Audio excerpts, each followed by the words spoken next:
Muita gente fala do Concílio de Nicéia como se ele fosse o grande ponto de virada do cristianismo. E, de fato, ele marcou bastante a história. Mas, ao mesmo tempo, ele é um dos eventos mais mal entendidos de todos. Não só porque o encontro foi complexo e cheio de debates delicados, mas porque, ao longo dos séculos, um monte de histórias distorcidas foram sendo repetidas até virarem verdades na boca do povo. Resultado: muita coisa que o pessoal acredita sobre Nicéia simplesmente não aconteceu.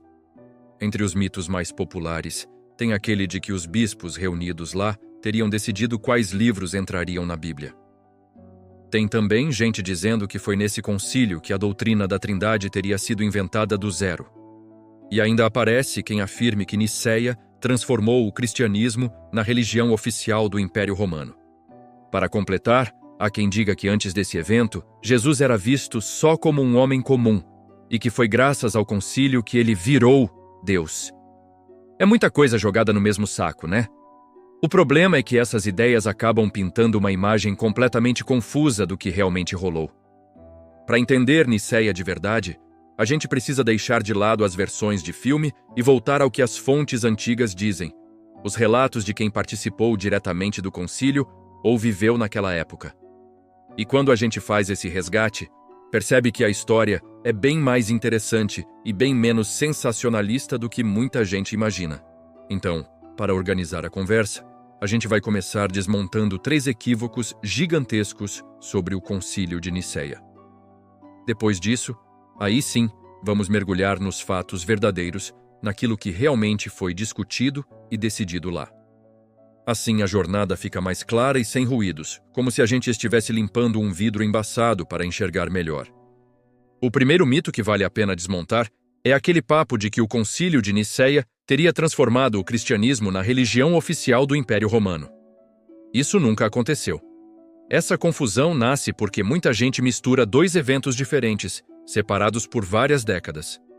O que realmente rolou foi que no ano 313, o imperador Constantino, que governava o lado ocidental do império, e o imperador Licínio, responsável pelo lado oriental, se encontraram na cidade de Milão e publicaram o famoso Édito de Milão. Esse édito simplesmente garantiu liberdade religiosa e proibiu perseguições aos cristãos. Ou seja, o édito não colocou o cristianismo no trono. Ele só disse: podem praticar a fé de vocês em paz.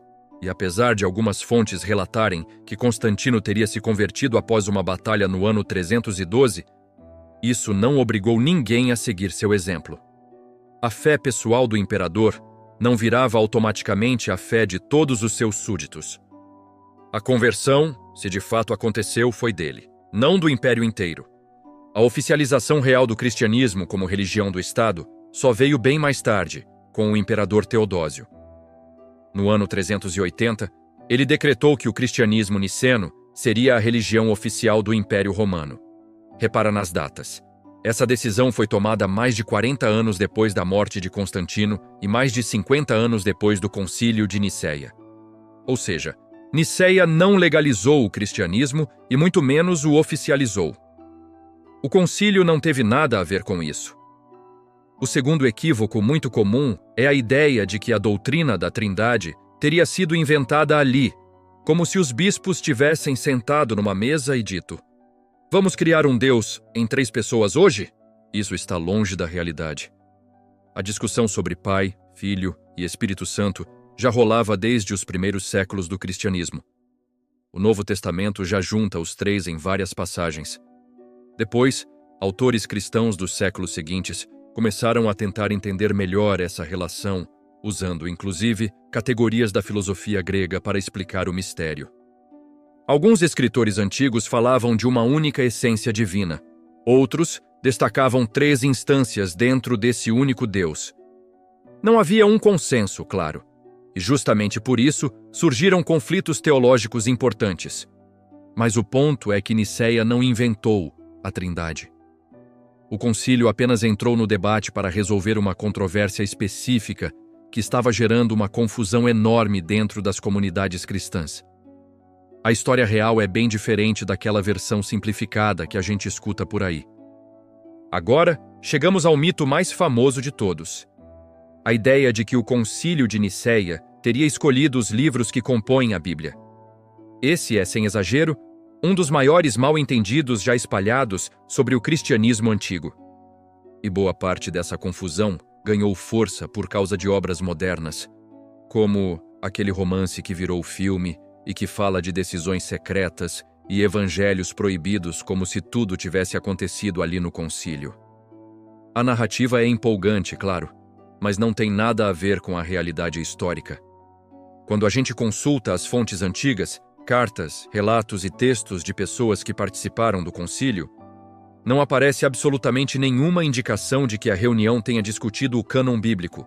Nada. Zero.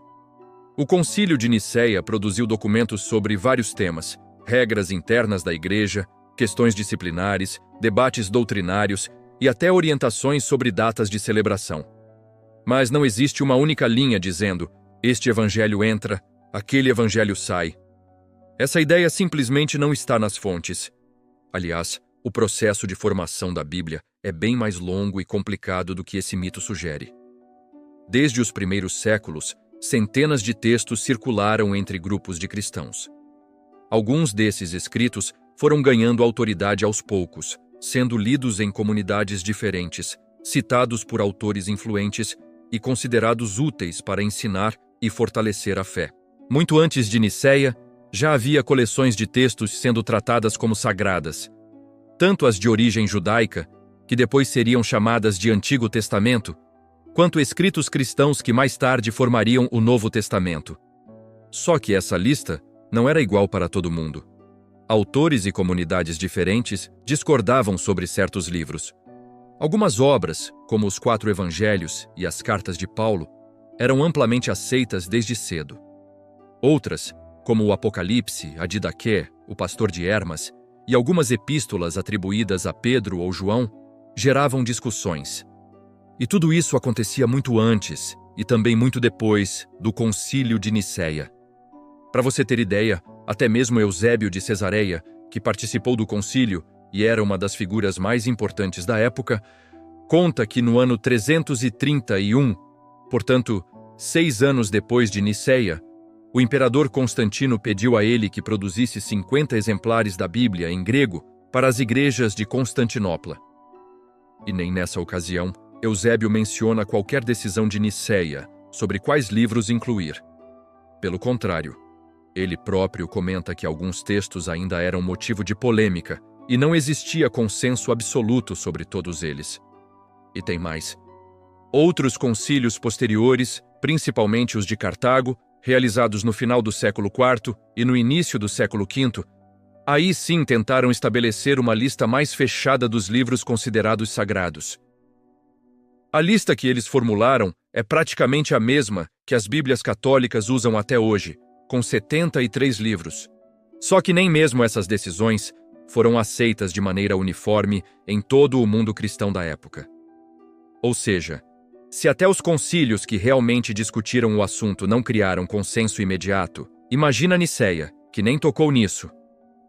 Só para complicar ainda mais, alguns manuscritos produzidos séculos depois apresentam coleções diferentes daquelas listas oficiais. Um exemplo famoso é o chamado Códice Alexandrino, do século V, que contém os 73 livros reconhecidos em Cartago, mas ainda acrescenta mais textos, como o 3º e o 4º livros de Macabeus e até cartas atribuídas a Clemente. Isso mostra como o processo inteiro foi orgânico, lento e cheio de variações regionais. Nada nesse caminho aponta para decisões tomadas em Nicéia. A única frase antiga que dá alguma margem para confusão vem de um comentário de Jerônimo, escrito no início do século V. Ali, ele menciona que o livro de Judite teria sido contado como escritura sagrada no Concílio de Nicéia. Só que há vários problemas com essa afirmação. Primeiro, Jerônimo nem tinha nascido na época do concílio. Segundo, ele escreveu isso depois de concílios como o de Cartago, que realmente discutiram essa questão. Então é bem possível que ele tenha confundido os eventos. E terceiro, ninguém que participou de Nicéia menciona essa suposta decisão. Além disso, um dos personagens centrais de Nicéia, Atanásio de Alexandria, registrou por conta própria uma lista dos livros que considerava inspirados. E nessa lista, ele não colocou Judite como escritura sagrada. Pelo contrário, disse que alguns leem, mas que não deve entrar no conjunto das escrituras.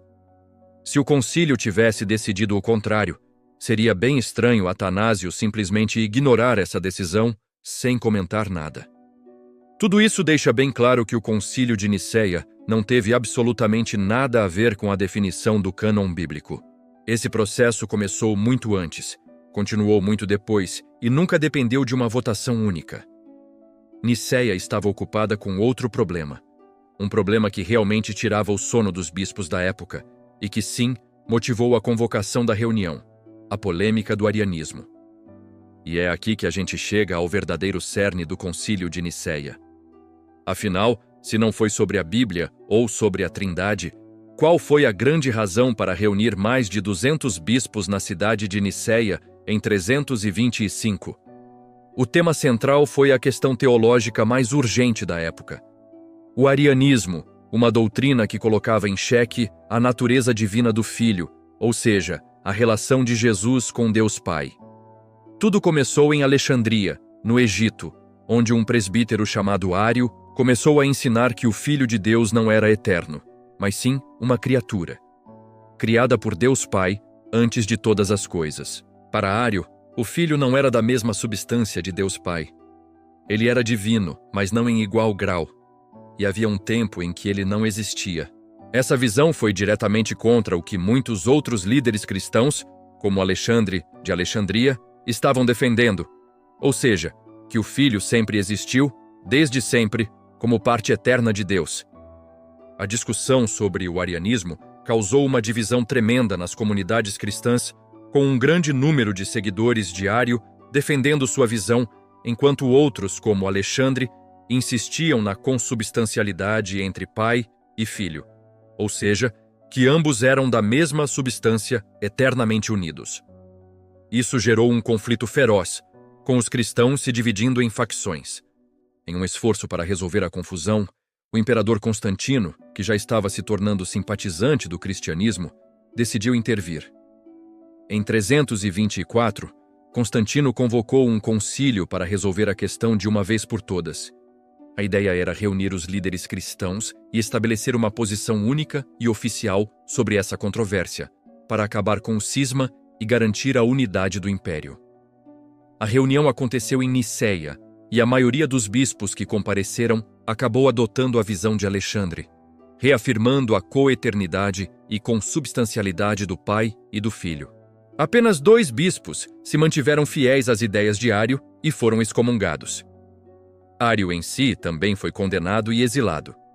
Além disso, para reforçar a posição que foi aceita, um credo foi formulado ali mesmo, que ficou conhecido como o Credo Niceno. Esse credo foi um resumo claro da doutrina ortodoxa defendida pelo concílio, deixando bem explícito que o Filho de Deus é gerado, não feito, consubstancial ao Pai, ou seja, de uma substância divina igual à do Pai. A partir de então, essa visão passou a ser a oficial do cristianismo. É importante entender que o credo, formulado em Nicéia, não surgiu do nada, como se os bispos tivessem inventado uma doutrina totalmente nova naquele dia. Na verdade, muitas comunidades cristãs já expressavam ideias bem parecidas muito antes do concílio. O que Nicéia fez foi simplesmente colocar por escrito, de forma oficial e bem definida, aquilo que a maioria dos cristãos já cria: que o Filho sempre existiu junto com o Pai e que não era uma criatura feita em algum momento do passado. Os cristãos dos séculos anteriores, especialmente os do segundo e do terceiro século, já vinham dizendo que Jesus era divino, eterno e inseparável de Deus Pai. Escritores como Justino Mártir, Irineu de Leão, Tertuliano e Orígenes discutiam essa relação com bastante profundidade. Eles não usavam exatamente os mesmos termos técnicos que Nicéia usou, mas a essência já estava lá.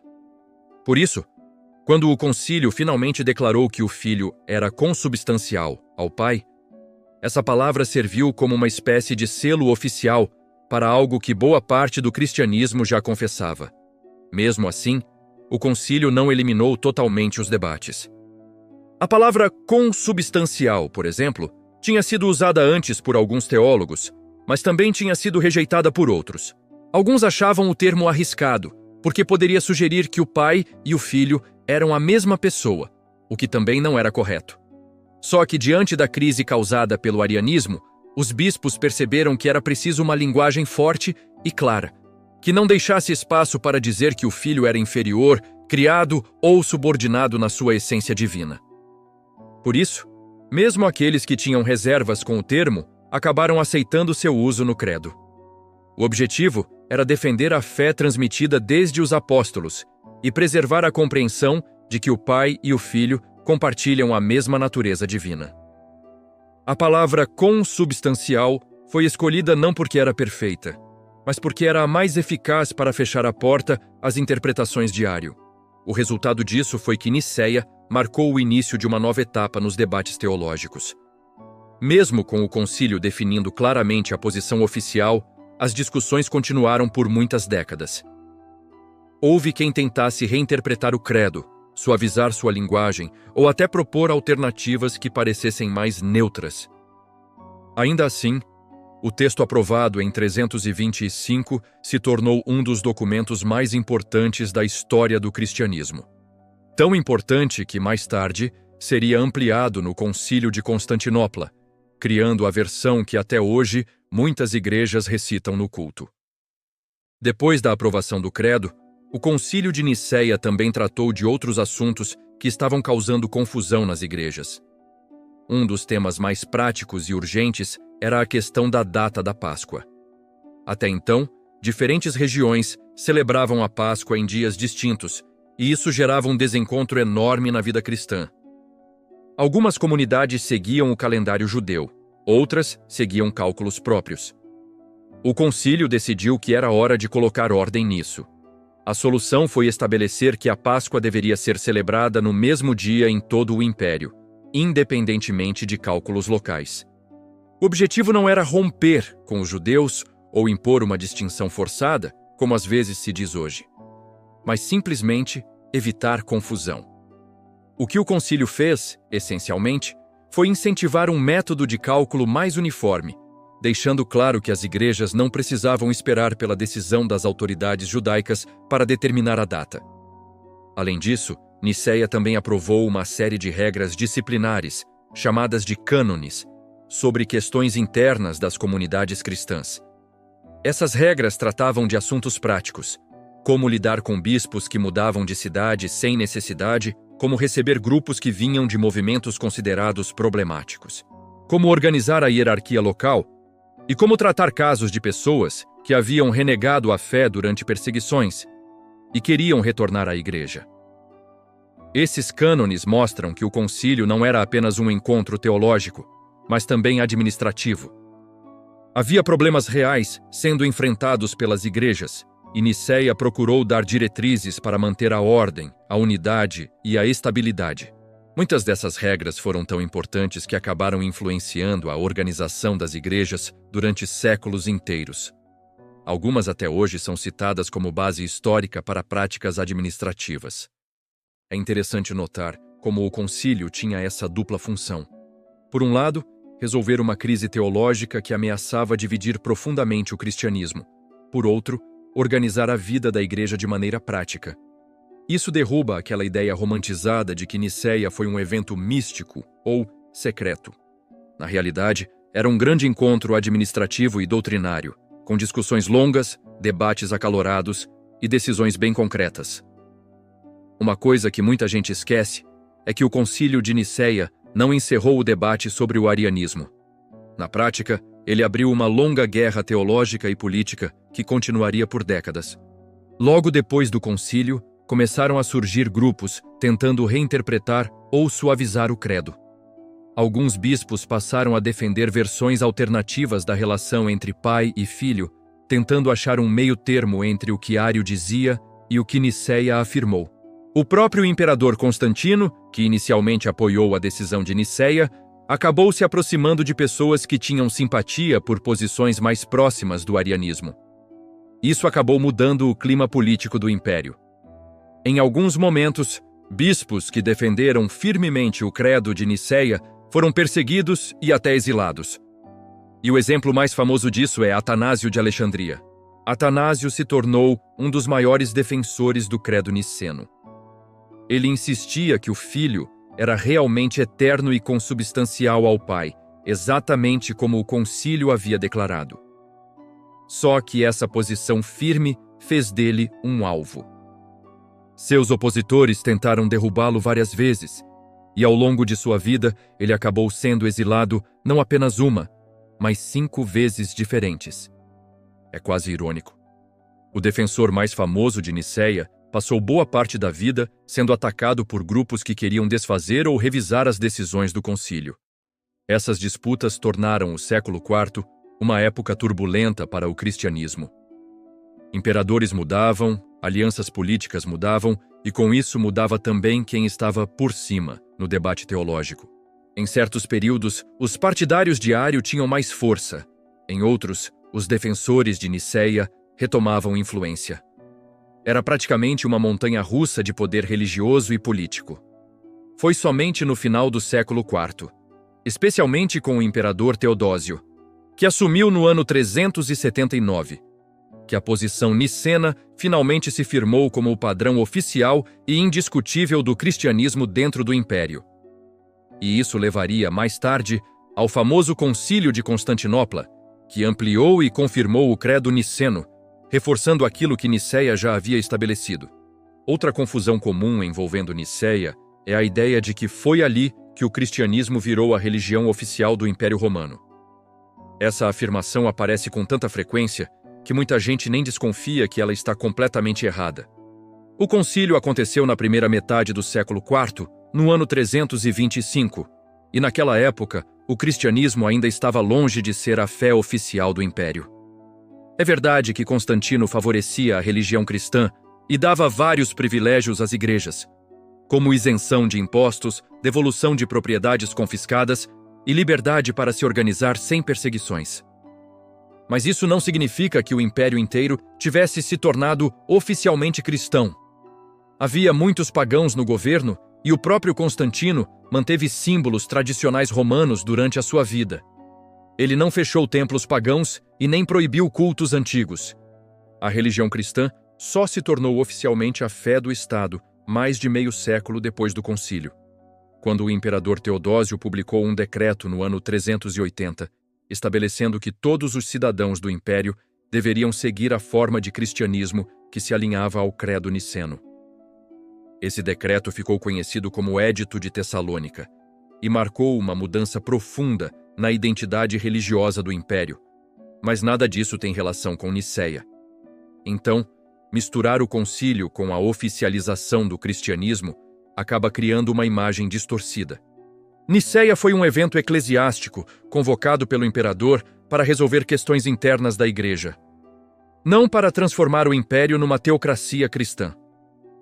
O próprio Constantino, apesar de apoiar o cristianismo, continuou lidando com tradições pagãs ao longo de toda a sua vida política, mostrando que a transição religiosa do império foi gradual e cheia de nuances.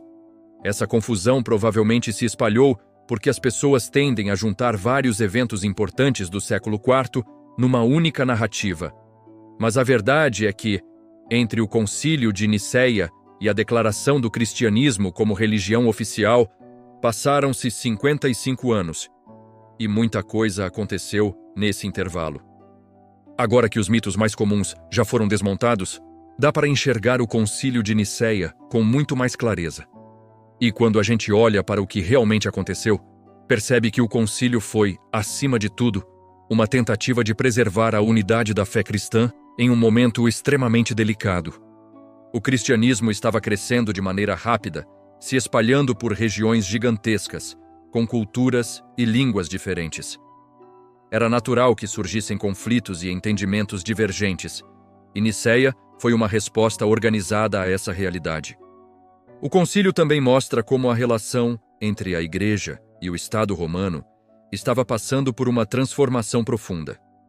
Apenas algumas décadas antes, cristãos eram perseguidos e mortos por se recusarem a obedecer ordens religiosas impostas pelo Império. Agora, um imperador chamava líderes cristãos para discutir questões teológicas e ajudar a resolver conflitos internos. Isso não significa que a Igreja passou a obedecer ao imperador em tudo, mas revela um momento de aproximação política que influenciaria a história religiosa do Ocidente por muitos séculos. Outro ponto interessante é perceber que Nicéia não foi um concílio isolado, um evento que resolveu tudo de uma vez. Ele marcou o início de um processo. As palavras escolhidas no credo, as decisões administrativas, as condenações e debates posteriores, tudo isso ajudou a moldar o caminho que o cristianismo seguiria dali em diante. E, ironicamente, algumas disputas ficaram ainda mais acirradas depois do concílio, justamente porque as pessoas tentavam interpretar ou reinterpretar o que havia sido decidido ali. Mas apesar das tensões, uma coisa ficou clara. Nicéia estabeleceu uma base firme para a compreensão cristã da relação entre Pai, Filho e Espírito Santo. Mesmo que a formulação completa da doutrina trinitária só ficasse totalmente definida décadas depois, o concílio lançou os fundamentos que permitiram essa construção. Foi como estabelecer o alicerce de uma casa que ainda seria ampliada, detalhada e reforçada por outros concílios e teólogos. No fim das contas, entender Nicéia é entender um ponto de virada. Não porque ele criou doutrinas novas ou reinventou o cristianismo, mas porque deu forma, clareza e estrutura ao que já vinha sendo ensinado, praticado e defendido. E ao fazer isso, consolidou um caminho teológico que influenciaria milhões de pessoas ao longo da história. A essa altura, depois de tudo que a gente já destrinchou, fica claro que o Concílio de Nicéia não girou em torno de montar uma lista oficial de livros da Bíblia, nem de inventar a Trindade, nem de transformar o cristianismo na religião oficial do Império Romano. O motivo real por trás da convocação desse encontro gigantesco era uma crise teológica específica que estava queimando forte no Egito e começando a se espalhar feito incêndio pelo restante do império. E como isso estava balançando a unidade dos cristãos, o imperador Constantino entendeu que precisava agir antes que a coisa saísse completamente do controle.